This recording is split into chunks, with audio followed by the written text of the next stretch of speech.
సిగాజీ పరిశ్రమ ప్రమాదంపై high level committee విచారణ జరపనుంది. కాసేపట్లో పాసమేళంను సిగాజీ పరిశ్రమకు హై లెవెల్ కమిటీ వెళ్లనుంది.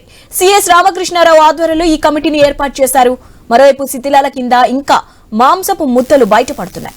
పూర్తిగా కాలిన స్థితిలో శరీర భాగాలు ఎముకలు లభ్యమవుతున్నాయి. ఈ క్రమంలో DNA టెస్టుల ఆధారంగా మృతుల్లో కొత్తవారు ఉన్నారా లేదా అన్న దానిపై నిర్ధారించనున్నారు.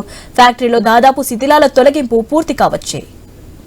రైట్, దీనిపై అప్డేట్స్ తెలుసుకుందాం. మా ప్రతినిధి సుప్రియ ఉన్నారు. సుప్రియ, అప్డేట్స్ ఏంటి?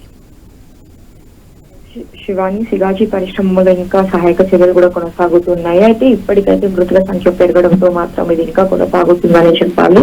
సిగాజీ పరిశ్రమ ప్రమాదంపై హై లెవెల్ కమిటీ విచారణ కూడా కాసేపట్లో మొదలవబోతుంది. అయితే సిగాజీ పరిశ్రమకు హై లెవెల్ కమిటీగా సిఎస్ రామకృష్ణరావు ఆధ్వర్యంలో కమిటీ ఏర్పాటు చేశారు. శిథిలాల కింద ఇంకా బయటపడుతున్న మాంసం ముద్దలు, నిన్న శిథిలాల కింద చూసుకుంటే అయితే చాలా వరకు మనకు ఎముకలు బయటపడ్డాయి. అయితే ఇంకా కూడా సహాయక చర్యలు కొనసాగుతున్నాయి కాబట్టి కమిటీని కూడా ఏర్పాటు చేస్తారు. అయితే పూర్తి కాలిన స్థితిలో శరీర భాగాలు ఎముకలు కనిపిస్తున్నాయి కాబట్టి వీటిని DNA టెస్ట్ ఆధారంగా డెడ్ బాడీస్ ఎవరిని కూడా గుర్తించబోతున్నారు. అయితే మృతులు కొంత వారు ఉన్నారా లేదా అనేపై కూడా నిర్ధారణ ఇవ్వబోతే ఫ్యాక్టరీలో దాదాపు పూర్తి కావడానికి అయితే శిథిల తొలగింపు పూర్తిగా కంప్లీట్ అయిందని చెప్పాలి. Shivani, right, thanks for update Supriya.